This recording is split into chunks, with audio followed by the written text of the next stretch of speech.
Ang Ebanghelyo ni Luke Kabanata 7. Pagkatapos ng lahat ng mga bagay na sinabi ni Jesus sa mga taong nakikinig, pumunta siya sa Capernaum. Isang alipin ng centurion, na mahalaga sa kanya ang may malubhang sakit at nasa bingit na ng kamatayan. Ngunit nang mabalitaan ang tungkol kay Jesus, nagsugo ang centurion sa kanya ng mga nakatatanda ng mga Hudyo upang pakiusapan siya na pumunta at iligtas sa kamatayan ang kanyang alipin. Nang malapit na sila kay Jesus, taimtim silang nakiusap sa kanya, na nagsasabi, "Karapat-dapat na gawin mo ito sa kanya, dahil mahal niya ang aming bansa, at isa siya sa nagtayo ng sinagoga para sa amin." Kaya si Jesus ay nagpatuloy sa kanyang lakad kasama nila.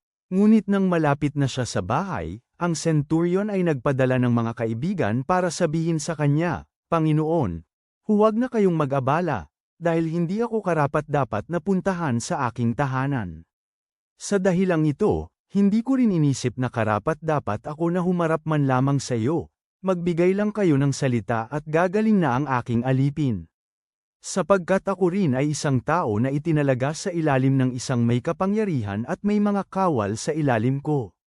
Kapag sinabi ko sa isa, pumunta ka, pupunta siya roon, at sa isa naman, halika, at lumalapit siya, at sa aking alipin, gawin mo ito, ginagawa niya ito."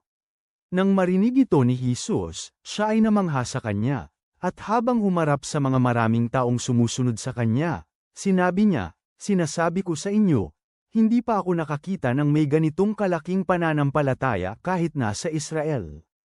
Pagkatapos, bumalik sa bahay ang mga isinugo at natagpo ang magaling na ang alipin. Ilang panahon pagkatapos nito, nangyari na si Jesus ay naglakbay sa lungsod na tinatawag na Nain. Ang kanyang mga alagad ay sumama sa kanya kasama ang maraming mga tao. Nang palapit na siya sa tarangkahan papasok ng lungsod, masdan ito, isang taong patay ang dinadala palabas, ang kaisa-isang anak ng kanyang ina. Siya ay isang balo, at kasama niya ang isang malaking grupo ng mga tao na galing sa lungsod. Pagkakita sa kanya, ang Panginoon ay labis na nahabag sa kanya at sinabi sa kanya, "Huwag kang umiyak." Pagkatapos lumapit siya at hinipo ang kinalalagyan ng bangkay, at ang mga nagdadala ay napatigil. Sinabi niya, "Binata, sinasabi ko sa iyo, bumangon ka." Ang taong patay ay bumangon at nagsimulang magsalita, at ibinigay siya ni Jesus sa kanyang ina. At silang lahat ay nadaig ng takot. Nagpatuloy silang nagpuri sa Diyos, na nagsasabi, "Isang dakilang propeta ang nakasama natin, at tiningnan ng Diyos ang kanyang mga tao." Itong balita tungkol kay Jesus ay kumalat sa buong Judea at sa lahat ng kalapit na mga rehiyon. Sinabi kay Juan ng mga alagad niya ang lahat ng mga bagay na ito. Pagkatapos ay tinawag ni Juan ang dalawa sa kanyang mga alagad at sila ay pinapante sa Panginoon upang sabihin, "Ikaw ba ang siyang darating, o mayroon pa bang iba na aming hahanapin?" Nang malapit na sila kay Jesus, sinabi ng mga lalaki, "Kami ay ipinadala ni Juan na tagapagbautismo sa iyo upang sabihin, ikaw ba ang siyang darating, o mayroon pang ibang tao na aming hahanapin?" Sa oras na yun siya ay nagpagaling ng maraming tao mula sa pagkakasakit at mga paghihirap at mula sa mga masamang espiritu, at maraming mga bulag ang kanyang binigyan ng paningin. Sumagot si Jesus at sinabi sa kanila, "Kapag nakaalis na kayo, ibalita ninyo kay Juan kung ano ang inyong nakita at narinig. Ang mga bulag ay nakatatanggap ng paningin, ang mga pilay ay nakakalakad, ang mga ketungin ay nalilinis, ang mga bingi ay nakaririnig, ang mga patay ay nabuhay, at ibinabahagi ang magandang balita sa mga taong mahihirap.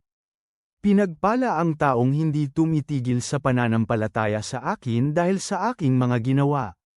Pagkatapos ng umalis ang mga tagapagbalita ni Juan, si Jesus ay nagsimulang magsalita sa maraming tao tungkol kay Juan, "Ano ang ipinunta ninyo sa disyerto upang makita?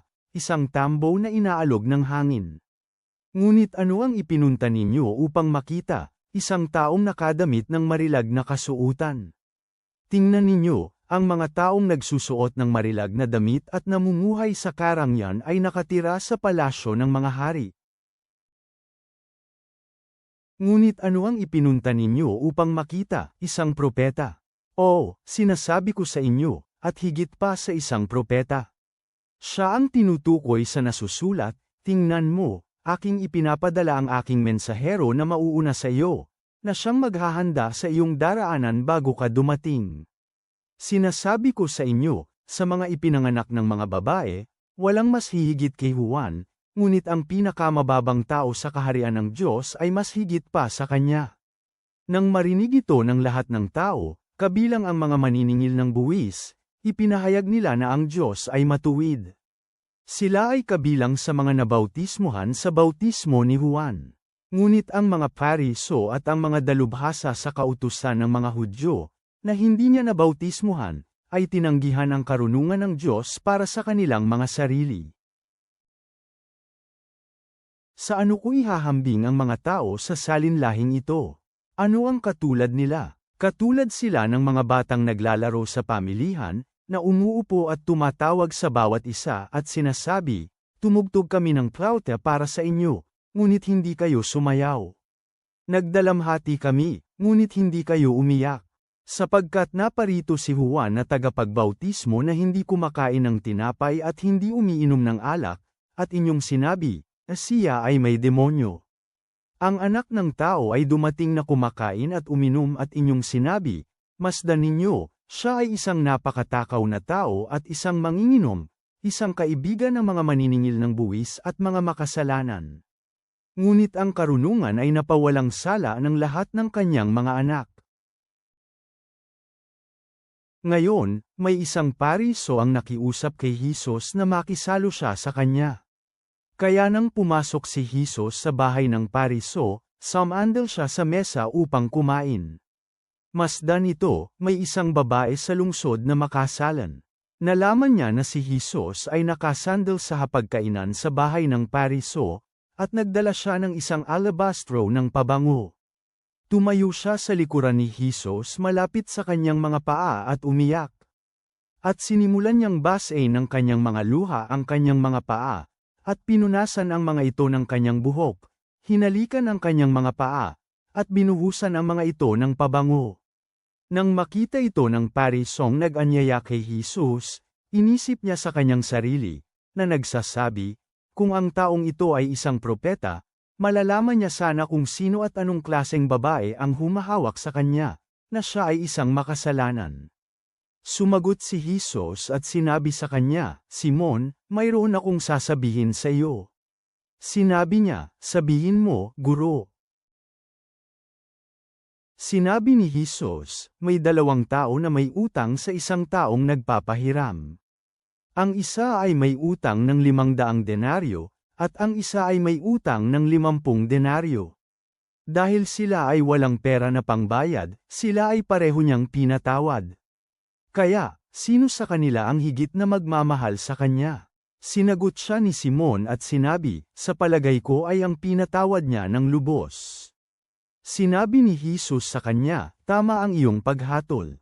Humarap si Jesus sa babae at sinabi niya kay Simon, nakikita mo itong babae. Ako ay pumasok sa iyong bahay. Hindi mo ako binigyan ng tubig para sa aking mga paa, ngunit siya, ay binasa niya ang aking mga paa sa pamamagitan ng kanyang mga luha, at pinunasan ang mga ito ng kanyang buhok. Hindi mo ako binigyan ng isang halik, ngunit siya, mula nang ako ay dumating, ay hindi tumigil sa paghalik sa aking mga paa. Hindi mo binuhusan ng langis ang aking ulo, ngunit binuhusan niya ng pabango ang aking mga paa. Dahil dito, sinasabi ko sa iyo na siya na may maraming kasalanan at pinatawad ng lubos, ay nagmahal din ng lubos. Ngunit siya na pinatawad lamang ng kaunti, ay nagmamahal lamang ng kaunti. At sinabi niya sa babae, napatawad na ang iyong mga kasalanan. Ang mga magkakasamang nakasandal sa hapagkainan, nagsimulang magsalita sa kanilang mga sarili, sino ito na nagpapatawad pa ng mga kasalanan? At sinabi ni Jesus sa babae, ang iyong pananampalataya ang nagligtas sa iyo. Humayo ka ng payapa. Panginoon, na nagpabangon sa anak ng balo at nagpatawad sa makasalanang babae, aliwin mo ang mga pamilyang nagdadalamhati sa panahon ng matinding kalungkutan ngayon. Purihin mo ang pananampalataya saan man ito matagpuan, tulad ng sa senturyon. Huwag naming pagdudahan ang iyong mga gawa sa gitna ng mga tanong. Ibuhos mo ang iyong pag-ibig sa mga nagsisisi. Palakasin ang aming mga puso sa pag-asa. Amen.